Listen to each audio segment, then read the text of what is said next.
Zenaya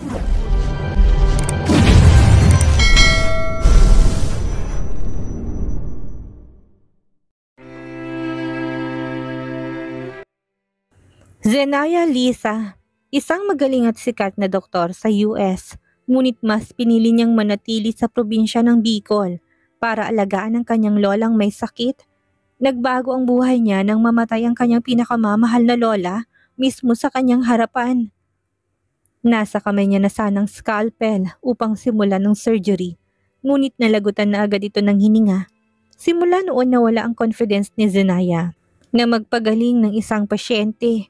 Hindi rin niya inaasahan na dumating ang mga magulang niya doon na halos ilang taon na niyang hindi nakikita. Akala ni Zenaya ay ang burol ng lola niya ang pakay ng mga to, ngunit nagkamali siya. Gusto siyang kunin ng mga to at idala sa Maynila upang ipakasal sa lalaking hindi niya naman lubos kilala. Mas worse ay baldado pa. Pwede bang tigilan mo na ako, Marigold? Tigilan mo na rin ang kaplastikan mo. Alam kong ayaw mo sa akin at mas ayaw ko rin sa'yo. Madiing sagot ni Zenaya sa nakababatang kapatid. Saka naglakad papuntang kusina, ngunit mabilis siya nitong hinila at binalik sa harap nito. Huwag mo nga akong tatalikuran. Ate, hindi pa tayo tapos. Inis na saad ni Marigold at binalibag ang kamay ni Zenaya. Ano ba, Marigold? Ayaw ko na makipag-usap sa'yo. Madiing sagot ni Zenaya. Ngunit humarang lamang to sa harapan niya. Umatras ka sa kasal mo. Nagulat si Zenaya nang sabihin niyo ng kapatid. Hindi niya alam ang rason kung bakit nasabi ni Marigold yon. Ngunit nagkaisip siya ng dahilan para mas inisin pa ito. Ngumisi si Zenaya kay Marigold at napailing. Bakit ko naman gagawin yon? Bigyan mo ko ng isang rason kung bakit ako atras sa kasal. Tila ba napipi si Marigold sa tanong ni Zenaya? Walang lumabas sa bibig nito at napasigaw na lamang dahil sa frustration. Hinding-hindi aaminin ni Marigold sa nakakatandang kapatid ang dahilan kung bakit gusto niyang umatras ang kapatid sa kasal nito. Magkamatayan na, ngunit hindi niya amining mahal niya si Kit Anderson. Matagal na.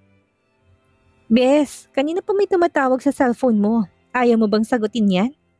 Napalingon si Zenaya sa kanyang kaibigan. Nawala kasi ang focus niya dahil busy siya sa kakapanood ng telebisyon sa harap nila. Ano ba yung pinapanood mo? OMG! Ang tagapagmana ng Anderson Company na si Kit Anderson ay aksidente. Mukhang malaki ang tama niya dahil yupi-yupi ang kotse nito. Hindi ba siya ang fiyan? Agad na pinatigan ni Zenaya sa pagsasalita ang kanyang kaibigan gamit ang kanyang kamay at sinagot ang kanina pang nagre-ring na telepono. It was her assistant. Siguro ay emergency na naman ito. Hello, Lourdes. What's wrong? Agad niyang tanong sa dalaga. Ma'am, kailangan ka po dito sa emergency. Alam ko pong busy kayo dahil ngayon ang burol ng lola niyo, pero wala pong available na doktor sa hospital ngayon. Ikaw lang ang naisip kong tawagan. Napahinga siya ng malalim saka napailing. Nagsimulang manginig ang kanyang mga kamay dahil sa narinig. Hindi niya alam kung kaya pa niyang gumamot ng isang pasyente. Hindi nga niya nailigtas ang kanyang pinakamamahal na lola. Ang ibang pasyente pa kaya? Naturingan pa siyang isang magaling at sikat na doktor na hindi naman niya nailigtas sa bingit ng kamatayan.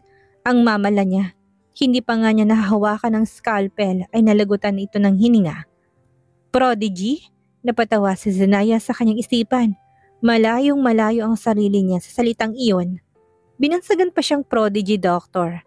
Ni hindi nga niya nailigtas sa kamatayan ang nagpalaki sa kanya. Nakarinig siya ng kalabog kaya kaagad niyang ibinaba ang telepono.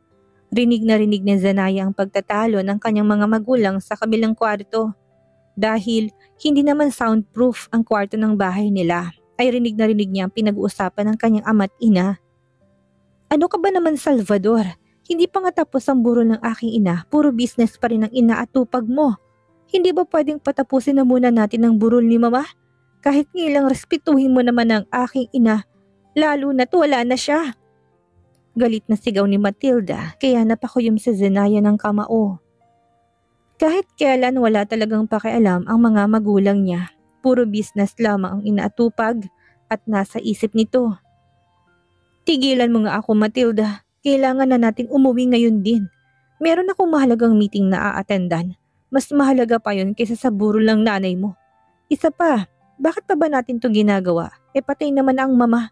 Katwiran ng kanyang ama kaya biglang uminit ang ulo ni Zenaya. Bakit pa ba sila pumunta rito kung labag naman yun sa kalooban nila? Kaya niya namang iburol ng mag-isang kanyang lola. Hindi niya kailangan ng mga to. Oo nga pala. May ibang pakay ang mga magulang niya kaya narito sila. Isa lang naman ang pakay natin dito Yung panganay na anak nating si Zenaya. Kailangan natin siyang dalhin sa Maynila. Ilang araw na lang ang natitira. Ikakasal na siya sa panganay na anak na pamilyang Anderson. Kailangan din natin siyang turuan kung paano makisama sa mga mayayaman, lalo na't laking probinsyang anak mo. Rinig pa niyang dagdag ng kanyang ama. Gustong magwala ni Zenaya at sabihin ayaw niyang ikasal sa hindi naman niya kilala, ngunit wala siyang magawa. Ito lamang ang paraan para maging malapit sila ng mga magulang niya. Kung siya lang ay ayaw niya itong gawin, ngunit yan ang huling habilin sa kanya ng pinakamamahal niyang lola. Napatingin si Zenaya sa kamay na nakapatong sa kanyang balikat. Ito sa friend, Rose. Nakalimutan niyang naroon din pala ito sa loob ng kwarto. Gusto mo bang lumabas na lang, Bess? Tanong nito. Kita niyang malungkot na ekspresyon ng kanyang kaibigan. Halatang naawa ito sa kanyang sitwasyon. Huminga siya ng malalim saka umiling. Ayaw niyang umalis dahil gusto pa niya na marinig ang usapan ng kanyang mga magulang. Gusto niyang malaman kung may pagmamahal pa rin bang natitira sa kanya ang mga to. Ilang taon din siyang naghanap ng kalinga ng magulang. Dahil bata pa lamang ay ang mamalanan niya ang nasa piling niya. Don't be too hard on Zenaya. Anak mo pa rin siya, Salvador. Sad ng kanyang ina. Kaya nga ibabalik natin siya sa Maynila kasi anak ko rin siya. Kung hindi ko siya tunay na anak, bakit pa ako narito? Bakit pa ako mag-aaksaya ng panahon na tumuntong ulit dito sa Bicol? Tanong ng ama kaya napatahimik ang kanyang ina. Natawa si Zenaya. Ngunit mahina lamang. Kaya sila narito dahil may kailangan sila. Huwag silang mag-astang magulang sa kanya dahil ni minsan hindi sila naging ganun sa kanya. Ang magulang niya ay nagsimula sa wala. Bigla itong yumaman na mag-boom ang negosyong tinayo nila. Unti-unti ay nakakapundar to ng mga establishmento at ari-arian hanggang sa napabilang ang kanyang mga magulang. Sa mga grupo ng elitista sa Maynila, nagkaroon din siya ng isa pang kapatid na si Marigold. Simula noon ay nawalan na ng atensyon sa kanya ang mga magulang niya at naging busy ang mga ito, kaya naman ibinigay siya ng mga ito sa lola niya na naninirahan sa Bicol. Ni minsan hindi man lang siya nito magawang bisitahin. Para siyang isang laruan ay tinapon na lang dahil ayaw na nilang alagaan. Malinaw na malinaw pa sa kanyang memorya kung paano siya ibinigay ng mga ito sa kanyang mamala. Malungkot ang ekspresyon ng kanyang ina, tila ba ayaw siya nitong iwan, samantala ang kanyang ama ay blanko lamang ang ekspresyon na para bang wala itong pakialam kung mawawalay siya sa kanila. Paminsan-minsan ay kinakamusta siya ng kanyang ina, ngunit pagkatapos noon ay tungkol kay Marigold ng topic nila. Kesyo valedictorian ng kapatid niya, mataas ang nakuhang grade nito sa lahat ng subject at kung ano-ano pang papuri sa kapatid. Magaling si Marigold, totoo naman yon. Pero pwede bang siya naman ang ipagmalaki ng kanyang ina? Pwede bang matuwari ng kanyang ina sa mga achievements niya? Valedictorian din naman siya at matataas sa mga grades na nakukuha. Mas mataas pa nga kay Marigold, ngunit wala siyang lakas na loob na sabihin yun dahil alam niyang si Marigold pa rin ang magaling sa kanilang dalawa. Ni isa ay walang alam ang mga magulang ni Zenaya tungkol sa kanya. Bagamat ganoon, ang trato ng mga magulang niya ay maswerte pa rin siya dahil binusog siya ng kalinga at pagmamahal ng kanyang lola. Naghintay si Zenaya ng ilang segundo ngunit wala na siyang narinig na usapan sa kabilang kwarto. Siguro umalis ng mga to. Hinawakan ni Rose ang kamay niya kaya napalingon siya dito. Nagulat siya nang nasa kamay na nito ang hawak-hawak niyang telepono kanina. Sorry girl, kinausap ko ng assistant mo dahil kanina pa to hello ng hello Hindi mo naman sinasagot. Focus na focus ka sa pinag-uusapan ng mga magulang mo. Kaya hindi mo na malayang kinuha ko sa kamay mo ang telepono. Sabi ko kay Lourdes na hindi ka makakapunta sa session nyo dahil hindi magandang pakiramdam mo. Okay ka lang? Mukhang namumutla ka. Nag-aalalang tanong ni Rose kay Zenaya.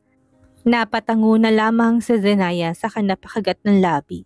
Hindi niya alam kung anong isasagot sa kaibigan. Ilang araw na lang ay aalis siya sa Bicol kasama ang pamilya niya. Iiwan niya ang buhay niya dito at hindi niya alam kung anong magiging future niya doon sa Manila. 5 araw ang nakalipas nang naiburol ng matiwasay ang labi ng kanyang lola. Iyak lang siya ng iyak habang binabagtas nila ang kamay nilaan. Pagkatapos kasi ng burol ay hindi na nag-aksaya pa ang kanyang mga magulang ng panahon at pinag-impake na kaagad siya.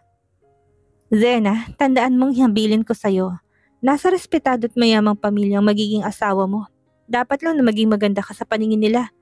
Kapag tinanong ka kung saan ka nagtapos ay sabihin mo sa Oxford University. Kapag tinanong ka naman kung anong trabaho mo ngayon at bakit ka napunta sa Bicol, sabihin mong intern ka lang doon at estudyante ka pa lamang dahil you're taking a master's degree sa Oxford University din. Okay? Huwag ka mag-alala. Hindi naman nila malalaman kung saan ka nagmula. Ako nang bahala doon. Hindi na lamang pinansin ni Zenaya ang ina niya. Napatingin lamang siya sa labas ng eroplano at tinitigan ang malaberding bundok sa ibaba. Wala talagang alam sa kanyang mga magulang niya. Hindi rin ito alam na naging scholar siya sa Harvard University at isa na siyang MD o Doctor of Medicine. She also has an account of 95% actively licensed physicians in the US. Ganun kalupit ang karir niya at hindi niya ito kinuwento sa mga magulang niya. Tama na siguro ang mababang tingin nila sa kanya. Ayaw niya kasing mahalin siya ng mga ito dahil sa karir niya. Gusto niyang mahalin siya ng mga ito dahil siya sa Zenaya, ang panganay na anak nila. Ang alam ng mga magulang ni Zenaya na kapag tapos siya sa isang maliit na university sa Bicol at kumuha ng medisina doon, isa siyang pipitsuging doktor na nagtatrabaho sa isang private hospital sa probinsya. Kakaunti lamang ang sweldo at hindi may pagmamalaki sa kanilang mga mayayamang kaibigan sa Maynila. Zenaya, nakikinig ka ba? Tanong ng kanyang ina kaya naman bumalik siya sa realidad. Hindi naman ako nakapagtapos sa Oxford. Mama, bakit ako magsisinungaling sa kanila? Hindi ba't mali yun? Tanong ni Zenaya kay Matilda. Nakita niyang pagsimangot nito sa napairap sa kanya. Napaka-inosente mo talaga. Sinabi ko na sa mga kaibigan ko na sa Oxford ka nakapagtapos, imbis na sa pepitsuging university sa probinsya. Mag-isip ka nga, kapag nalaman nilang panganay kong anak ay nagmula sa isang probinsya at isang mababang klase ng tao, sa tingin mo hindi ako pagtatawanan ng mga yon? Isang insulto yun sa pamilya natin, Zenaya. Paliwanag ng kanyang ina. Kaya napakuyom siya ng kamao.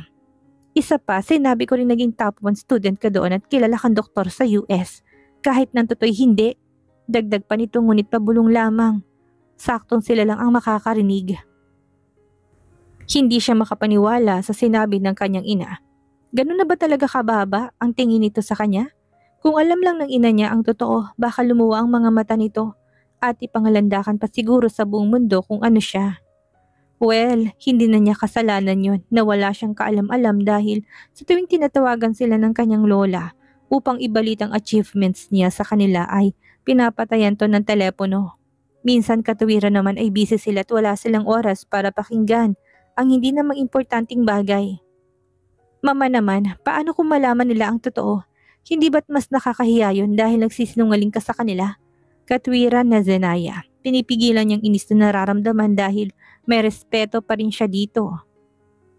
Hindi ka ba nakikinig sa akin? Ako nang bahala doon at hindi nila malalaman yun. I have my ways. Just trust me, Zenaya. Ibubuka pa sana na Zenaya ang kanyang bibig para magsalita, ngunit narinig niyang tikim ng kanyang ama sa gilid. Hudyat yun na wag na siyang kumatwiran pa, kaya natahimik na lamang siya.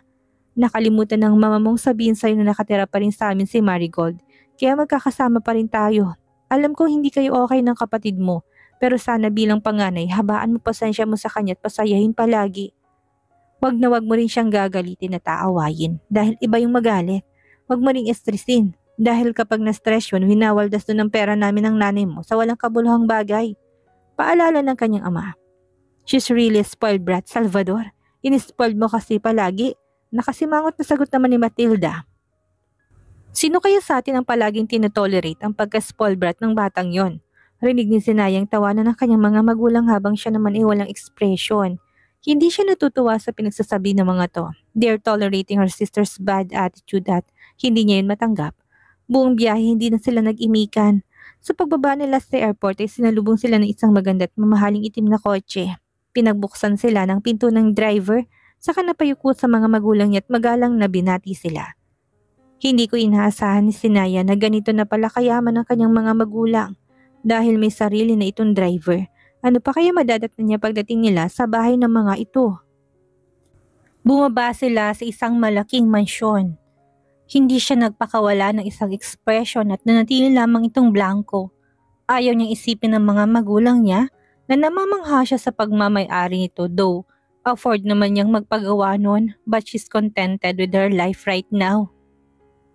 Mas magandang nasa savings na muna ang perang pinaghirapan niya at paminsan-minsan ay nagdo-donate o kaya naman tumutulong siya sa mga pasyenteng nangangailangan. "Mommy! Daddy! You're here!" Sigaw ng isang babaeng kalalabas lang ng pinto. It was Marigold, ang maldita niyang kapatid. Ang suot nito'y sobrang ikli na akala mo'y kita ng kaluluwa. Yumakap to kay Matilda at Salvador. Nang makarating ang mata nito sa kanya, ay tinignan lamang siya nito simula ulo hanggang paa. Nagpakawala ito ng nandiring expression sa kanapairap. "Ano ka ba naman ate? Napaka-boring ng fashion style mo. Nakakairita." Napatingin si Zenaya sa kanyang damit. Ito was a simple t-shirt and a black pants. Hindi naman nakakairita yun. Baka ang mukha nito ang nakakairita. "Sinabihan ko na nga yung kapatid mo, darling, na magsuot ng dress. Sobrang tigas ng ulo, hindi sumusunod sa magulang."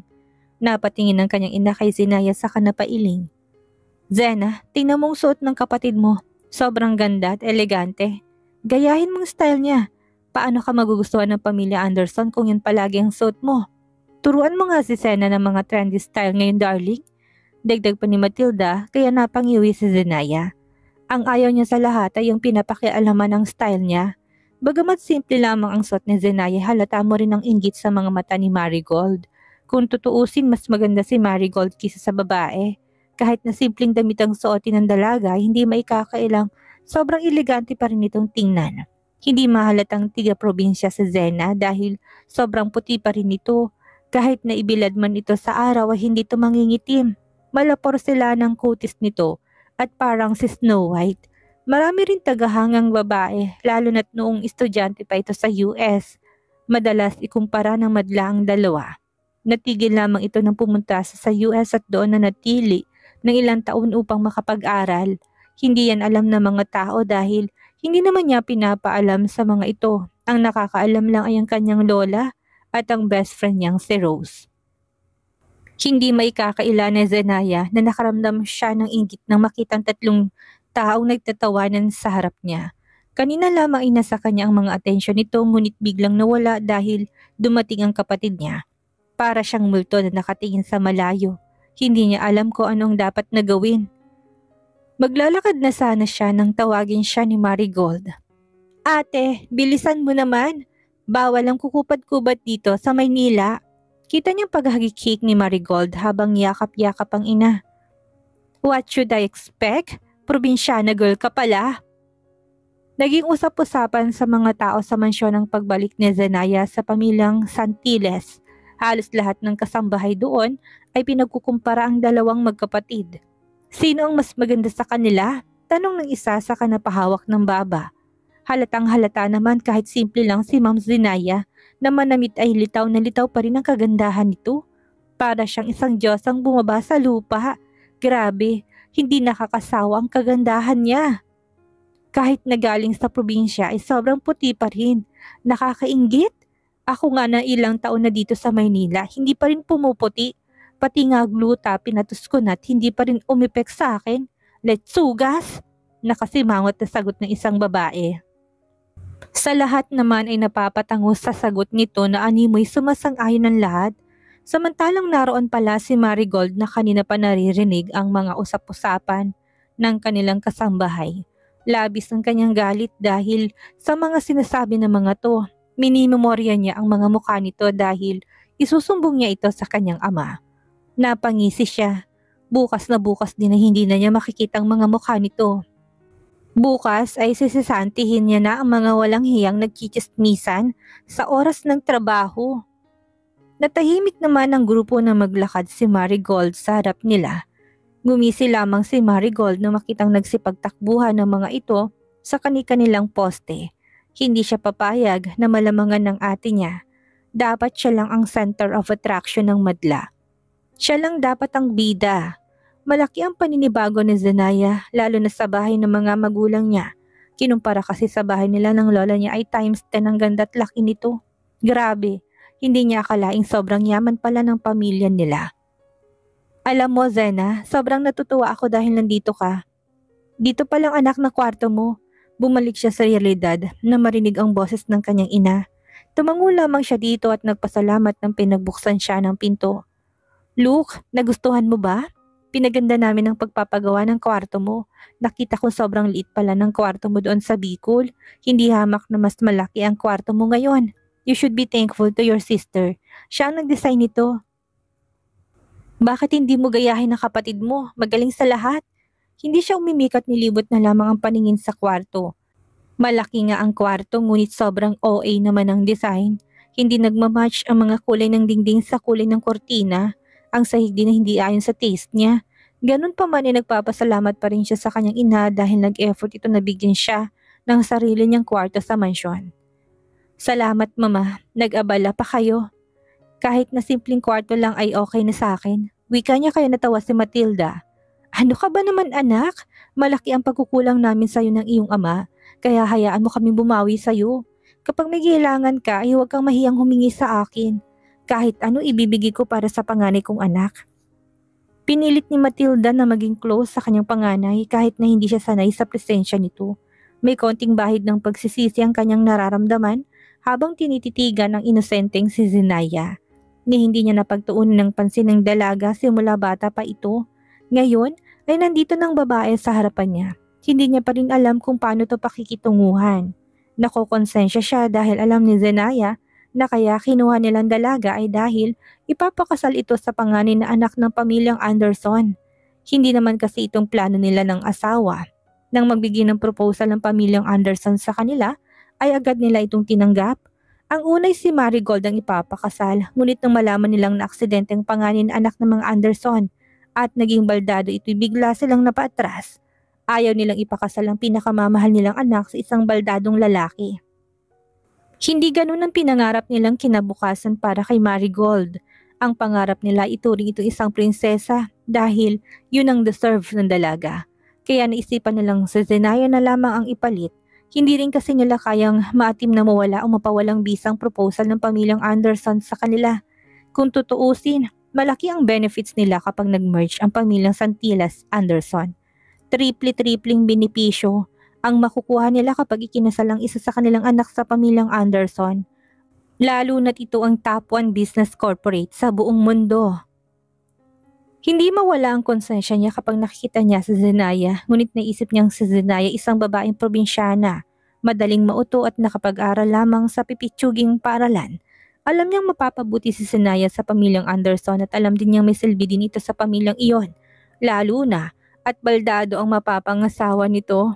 Doktor ang anak niya, kaya ang kaya nitong mag-alaga ng baldadong pasyente. It's a win-win situation. Magiging masaya naman ang anak niya, lalo na't sobrang yaman ng pamilyang Anderson.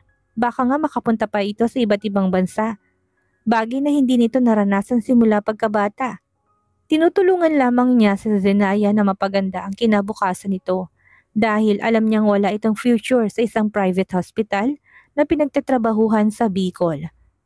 Dapat na magpasalamat si Zenaya sa kanya. Naniniwala siyang tatanawin itong utang na loob ng kanyang anak sa kanya pagdating ng panahon. Nang makita niyang tapos na si Zenaya sa kakasuri sa kwarto nito, ay iniwan na niya ang babae. Halatang nagustuhan mo ang kwartong inihanda namin sa'yo. O siya, maiwan na kita. Anak at alam kong pagod ka sa biyahe natin. Magbe-beauty rest na rin ang iyong ina. Gustong matawa ni Zenaya sa sinabi ng kanyang ina. Halatang halata kasi sa ekspresyon niya na hindi niya nagustuhan ng kwartong inihanda nito sa kanya, ngunit hindi man lamang nito napansin. Wala nga talaga itong pakialam kung anong matunay niyang nararamdaman. Sobrang clueless na mga magulang niya pagdating sa kanya. Nahalata niya rin sa mga mata nito na sobrang nakokonsensya ito at nalulungkot siguro sa magiging kinabukasan niya. Aware siya na kaya lang naman siya kinuha ng mga to sa Bicol ay upang ipakasal siya sa baldadong anak ng pamilyang Anderson. Awa. Yun ang nakikita niya sa mga mata ng kanyang sariling ina. Bakit hindi na lang ang kapatid niya si Marigold? Ito naman ang paborito nila. Nagtanong pa siya. Malamang ayaw nitong ipakasal ang paborito nilang anak sa isang alagaing lalaki. Baldado na't baka hindi pa makabuo ng supling. Kaya siguro siya na lang sinakripisyo nito dahil wala naman siyang kwenta. Masakit mang isipin pero ganun talaga ang buhay niya. Bago pa makaalis ang kanyang ina ay tumingin pa ito sa kanya. Nga pala, mamaya ay may bisita tayo. May inihanda na kaming damit mo doon at nakahanger na sa cabinet. Yun ang suotin mo, okay? Makinig ka sana sa akin kahit ngayon lang. Don't be too stubborn, anak. Opo, mama. Nang masatisfy si Matilda sa sagot ng anak ay kaagad itong umalis para magpahinga. Halata rin kasi napagod ito. Napahiga na lamang si Zenaya sa malambot na kama sa kanapabuntong hininga. Alam niya na ang pamilyang Anderson ang tinutukoy ng kanyang ina. Hindi lang in-expect na sobrang aga ng pagkikita nila. Biglang nakaramdam siya ng kaba dahil doon. Marami ring bumabagabag sa kanyang isipan. Paano kung malupit ang magiging pamilya niya, ang magiging asawa niya? Siguro kapag mangyari yon ay aalis siya. Tatakas na lamang siguro siya. Kung tutuusin, may sapat naman siyang pera at kaya niyang tumayo sa sarili niyang paa. Napailing siya nang biglang sumagi sa isipan niyang habilin ng kanyang lola. Habilin nito na sana bigyan siya pa rin ng isang pagkakataon ng magulang niya. Hiling nito na sana magkaayos sila ng mag-anak. Alam din kasi nitong tanging niyang hiling ay ang makita man lang ang kanyang mga magulang na may panganay pa silang anak. Nag-e-exist din ng isang Zenaya Liza sa mundong kinabibilangan nila. She really wants to be recognized. Kaya nga nagsumikap siya sa US para makapag-aral ng medisina. Oh, bumaba na palang kapatid kong probinsyana. Kamustang kwarto mo ate? Maganda ba? Ako ang nag-design yan. Pagmamalaki ni Marigold kay Zenaya nakabababa lang ng hagdan. Hindi pa nga siya nakakatungtong sa sahigay kaagad na siya nitong sinalubong. Maganda naman, ngunit hindi ko gusto yung choice of color mo. Sobrang baduy para sa akin, sagot niya sa kapatid. Totoo namang baduy ang kulay. Sino ba namang matinong tao magde-design ng kwarto ng kulay ng pader ay pink at ang kurtina naman ay kulay kahel? Ang sakit sa mata, sa totoo lang. Ano? You're so ungrateful naman ate. Magpasalamat ka na lang pwede. Inis na wika nito. Thank you. Then, gusto niyang inisin palalong kapatid, ngunit wala na siyang oras para doon. Nakakaramdam na kasi siya ng gutom. Hindi siya nakapag-lunch kanina. Alam mo ate, sobrang naawa ko sa'yo. Akala mo ba magandang magiging estado mo sa pamilyang Anderson? Nagkakamali ka. Sasabihin ko sa'yo to dahil alam ko magiging tanga ka lang kapag nagkita kayo na magiging bagong pamilya mo.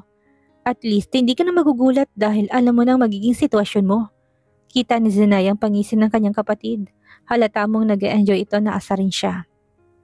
Alam mo bang isang baldado ang mapapangasawa mo?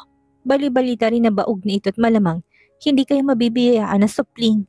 Mayaman nga kayo, ngunit hindi naman kayo magkakaanak. What's the use of your marriage? Mas gugustuhin ko pang maging single forever kaysa sa mapangasawang isang lalaking alagain. Sobrang naawa ko sa'yo ate. Kung sana'y may magagawa lang ako. Dagdag pa ni Marigold na para bang iniisip nitong kapakanan na Zenaya. Halata rin ang pilit na lungkot nito sa muka, ngunit hindi malang magawang maniwala na Zenaya sa kapatid. Marigold, hindi ako tanga para hindi malaman yan. Alam kong baldadong mapapangasawa ko and it doesn't matter. Anyway, I'm a doctor. Kaya kong pagalingin ang magiging asawa ko. Sagot niya sa babae ngunit malakas tong tumawa. Ano? Kahit nga doktor sa US, hirap tong pagalingin eh.